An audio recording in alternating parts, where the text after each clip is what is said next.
যে মসজিদটি দেখতে পাচ্ছেন, এই মসজিদটি ৬০ গম্বুজের আদলেই তৈরি। যিনি তৈরি করেছেন হযরত খানজাহান আলী।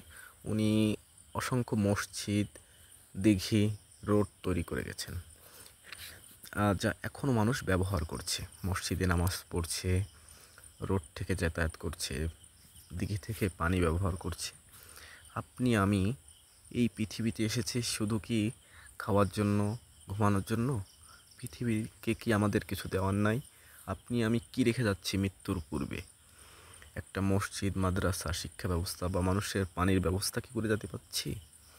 আপনি আমি চলে যাব, পৃথিবীতে কিছুই থাকবে না, কিন্তু থেকে যাবে শুধু আমাদের এই কাজগুলো।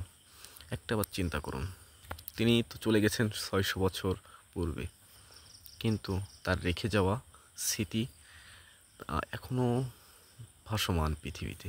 তার জন্য হাজারো মানুষ দোয়া করছে। আপনার আমার জন্য কে দোয়া করবে?